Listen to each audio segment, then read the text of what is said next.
नमस्कार दोस्तों, welcome back to क्यूरियसरी for the daily dose of Indian football. And सबसे पहले बात करनी है यहाँ पे इंडिया अंडर 23 कैंप के रिगार्डिंग एक बड़ी अपडेट आ रही है। यहाँ पे जो हमारे एएफएफ के सेक्रेटरी है साजी प्रभाकरन, उन्होंने यहाँ पे एक मीडिया रिपोर्ट को बताया है कि there is a high chance कि कुछ प्लेयर यहाँ पे सीधा ही चाइना में यहाँ पे कैंप को ज्वाइन करेंगे, यानी कि 4 सितंबर को जब टीम फ्लाई डाउन करने वाली है चाइना के लिए, यानी कि फीफा विंडो स्टार्ट होते ही। और इसमें क्लब है यहाँ पे Odisha FC, Mumbai City and Punjab FC. इन तीनों क्लबों ने यहाँ पे क्लियरली एएफएफ को बोल दिया है कि हम अपने प्लेयर्स को फीफा विंडो के दौरान ही रिलीज करेंगे। उसके अलावा यहाँ पे केरला ब्लास्टर, जमशेदपुर एफसी 1 सितंबर को अपने प्लेयर रिलीज करेंगे। ईस्ट बंगाल ने बोला है कि जैसे ही हमारा दुरांत कप का कमिटमेंट खत्म होगा, हम यहाँ पे प्रभुशंकरन गिल को रिलीज कर देंगे। यानी कि जो आपकी पूरी स्क्वाड है वो यहाँ पे इवेंचुअली चाइना में ही इकट्ठा हो पाएगी। एंड 6 को आपको मैच खेलना है तो एक आध ट्रेनिंग सेशन वो साथ में कर पाएंगे। दैट्स द सैड पार्ट, लेकिन दिस इज द रियलिटी। और ये साजी प्रभाकरन ने भी एक्सेप्ट किया है। और उन्होंने एक चीज और एक्सेप्ट की है कि इस तरह की सिचुएशन हम आगे फ्यूचर में बेटर प्लानिंग के थ्रू सॉल्व कर सकते हैं। जो मैं बार बार कितने दिनों से बोल रहा हूं कि it's not about the club की वे क्लब प्लेयर क्यों रिलीज नहीं कर रहे।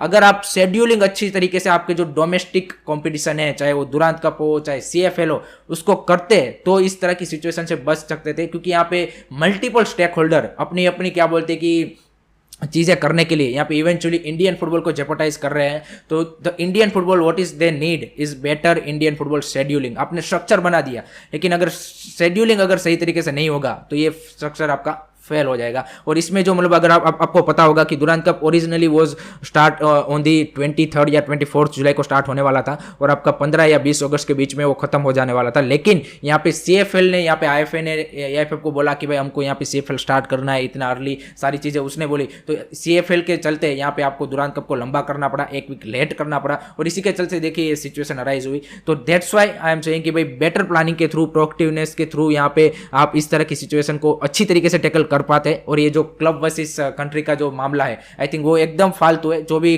फैंस इसके झांसे में आ जाते हैं, आई थिंक उनको मैं रिक्वेस्ट करना चाहूंगा कि प्लीज अंडरस्टैंड दिस सिचुएशन कि क्यों ऐसा सिचुएशन अराइज हुआ। सबसे पहला क्वेश्चन वही है कि ये सिचुएशन ही क्यों आई, नौबती क्यों आई कि आपको कंट्री वर्सेस क्लब में चूज करना पड़ा। क्योंकि आप कहीं ना कहीं आपकी प्लानिंग में गड़बड़ थी। तो आप क्वेश्चन वहां पे पूछिए कि भाई आप प्रॉपर प्लानिंग के थ्रू इसको सोल्व कर सकते थे, जो कि इवेंचुअली यहाँ पे एएफएफ सेक्रेटरी ने भी मान लिया। तो यहाँ पे फैंस को भी थोड़ा सा और ज्यादा अपने आप को रिस्पॉन्सिबल बन के यहाँ पे जो राइट क्वेश्चन है वो पूछने की जरूरत है, ना कि सिर्फ क्लब्स को ही ब्लेम करना है या फिर प्लेयर्स को ही ब्लेम करना है। I think right question should be asked and better planning के थ्रू इस तरह की सिचुएशन आप बिल्कुल सोल्व कर सकते हो। ऐसा नहीं है कि ये सिचुएशन कभी भी सोल्व नहीं हो सकती। उसके अलावा यहाँ पे एक और चीज उन्होंने चीज बोली है साजी प्रभाकरन सर ने, उन्होंने बोली है कि यहाँ पे एशियन गेम्स के लिए अभी भी क्लब के साथ बात चल रही है। वहां पे भी अभी 100% वो श्योर नहीं है कि प्लेयर रिलीज होंगे। क्योंकि हम सबको पता है कि 18-19 सितंबर को जब एशियन गेम स्टार्ट होने वाला है, उसी टाइम पे आपके एएफसी कंपटीशन के 3 इंपॉर्टेंट मैचेस हैं। वैसे 2 ही है यहाँ, क्योंकि ओडिशा वर्सेस मोहन बगान का मैच है एंड यहाँ पे मुंबई सिटी का भी मैच है। तो उसके प्लेयर कैसे आप एशियन गेम्स में लेके जाओगे। अनवर अली, आपने अनवर अली को सिलेक्ट किया है, आपने अपुया को किया है, आपने क्या बोलते हैं कि आकाश मिश्रा को किया है। तो इन प्लेयरों को क्या यहाँ पे एशियन गेम्स के लिए क्लियरेंस मिलेगा, ये अभी भी एक बड़ा क्वेश्चन है। तो लेट्स होप सो कि ऐसी सिचुएशन हम आगे फ्यूचर में यहाँ पे ना, मतलब इसी सिचुएशन में आए और इसको बेटर तरीके से अगर आप प्रॉपर प्लानिंग के थ्रू हैंडल करेंगे तो इससे बचा जा सकता है। Moving on to the second news is obviously regarding guys Durand cup. तो Durand cup is on their final, you can say कि business end days and it's a time for semifinal. First semifinal between North East United versus East Bengal today at the Salt Lake stadium on 6 PM guys यहाँ पे start होगा and interesting match होगा। आई think मेरे को लगता है कि no doubt East Bengal are favourite because they have a home advantage, they have a much better you can say on paper score, they have some I think really individual brilliance player. लेकिन I think North East United की अगर आप journey देखेंगे दुरांत cup की इस season की, I think they made a fantastic you can say performance, particularly against FC Goa जो 2-2 का ड्रॉ था। I think that was really impactful performance from North East United and they have some interesting player. Philip ऑक्सबो I think is on a very good form. Mohamed Ali Bemammer जो sign किया है उन्होंने Moroccan defensive midfield, that will be play a crucial role in this match. No doubt पार्थिव गोगो की जो मतलब Epson है वो डेफिनेटली उनको खलेगी। लेकिन I think it will be a end to end match and I think एक इंटरेस्टिंग हमें फाइट देखने को मिलेगी। जो मेरा प्रेडिक्शन है इस मैच का वो है 1-1 draw with the penalty shoot out. जी guys, let me know guys आप क्या सोचते हो इस मैच के बारे में और आपको क्या लगता है कि कौन इस मैच से जीत को यहाँ पे दुरांत कप फाइनल में पहुंचेगा। कमेंट सेक्शन में जरूर बताइएगा। Moving on to the next news is regarding guys इंटरकाशी। तो इंटरकाशी finally started there camp for the prep of I league upcoming season. Ji guys, तो अक्टूबर से हम सबको पता है कि यहाँ पे आई लीग भी स्टार्ट होने वाला है। तो 1 महीने का अराउंड यहाँ पे इन्होंने कैंप लगाया है, लेकिन कैंप यहाँ पे कोलकाता में लगाया है। तो दैट्स द रिलीज मेरे को थोड़ा सा वो मेरे को पसंद नहीं आया टू बी ऑनेस्ट कोलकाता में। क्यों? क्योंकि आप अगर फुटबॉल यूपी में डेवलप करना चाहते हो तो एवरीथिंग शुड बी, आप मतलब जो कर रहे हो यहाँ पे स्टार्ट अगर आपको करना है, आपको वहीं से करना पड़ेगा, एंड वही सारी चीज़ें अगर आप करोगे तो और भी ज़्यादा फैंस को और भी ज़्यादा लोगों को आप इन्वॉल्व कर पाओगे। एंड उन्होंने यहाँ पे कोलकाता से कैंप की शुरुआत कर दी है, एंड सेंटे मेरिना एंड इराता इजुमी और वो सब भी जुड़ चुके हैं। तो let's see how they are going to perform in this season. I think there is A lots of expectation from the इंटरकाशी, and जो फैन बेस में भी जो क्या बोलते हैं हाइप बनी है वो भी एक जबरदस्त बनी है। तो let's see how they are going to perform.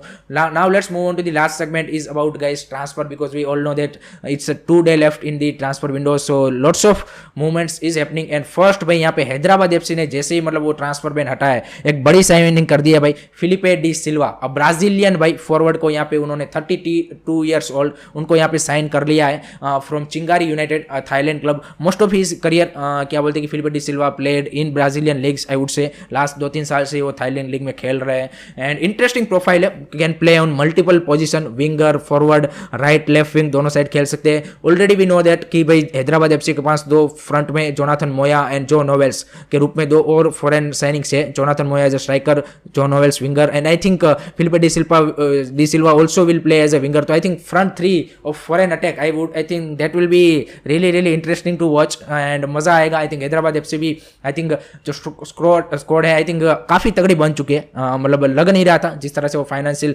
Crisis से जा रहे थे कि भाई टीम इतनी तगड़ी बन पाएगी, लेकिन there was some interesting profile in foreign and also in the Indian setup, I would say. Moving on to the next news is regarding guys obviously Kerala blaster. तो भाई केरला ब्लास्टर ने भी यहाँ पे एक काफ़ी क्रूशियल साइनिंग आई थिंक उनकी जो स्टार्टिंग 11 के लिए थी वो कर ली यहाँ पे, Aiban Dohling from FC Goa to यहाँ पे Kerala Blaster in 70 to 80 lakh में ये डील हुई है। And I think it's a perfect signing for Kerala Blaster, because Naocha Singh आपने जरूर मुंबई सिटी एफसी से साइन किया है as a left back, but जिस तरह की उनकी परफॉर्मेंस अभी दुरान कप में दिखी, I think they really need a Jessel Carneiro perfect replacement I think, and Eban Doling 27-year-old Indian I think is a perfect signing। and FC Goa का मेरे को थोड़ा सा स्ट्रेंज लगा है डिसीजन कि क्यों यहाँ पे एबान दोलिंग को उन्होंने जाने दिया। नो डाउट उनके पास सेवियर गामा और वो सब है, लेकिन I think Aiban Dohling is a very good experience player, and I think मेरे को तो वो उससे भी बेटर लगते थे, तो लेकिन मनोलो मार्केस ने उसको यहाँ पे जाने दिया है। तो I think perfect signing for Kerala blaster and really important signing. And Kerala blaster ने साइनिंग तो की है, वैसे डिपार्चर भी वहाँ से हो रहे हैं। विद्यासागर का न्यूज़ आ रहा है कि भाई ही माइट ज्वाइन पंजाब एफसी। जी अगर पंजाब एफसी ने यहाँ पे उनके लिए मूव किया है यहाँ पे, एंड वो यहाँ पे ज्वाइन कर सकते हो। तो भाई विद्यासागर का इसी सीजन यहाँ पे इसी ट्रांसफर विंडो में यहाँ पे क्या बोलते हैं केरला ब्लास्टर ने कॉन्ट्रैक्ट एक्शन किया है, तो फिर आप उसको सेल कर रहे हो, तो ये मेरे को समझ में नहीं आया। नो डाउट आप यहाँ पे एक क्या बोलते हैं कि 2 आपके पास फॉरेन स्ट्राइकर है, उसके अलावा आपके पास ईशान पंडित है, तो विद्यासागर का गेम टाइम तो विद्यासागर के लिए तो अच्छा मूव है पंजाब एफसी के लिए जाना, लेकिन केरला ब्लास्टर की ओर से क्यों ये मूव बना ये थोड़ा सा क्वेश्चनेबल है।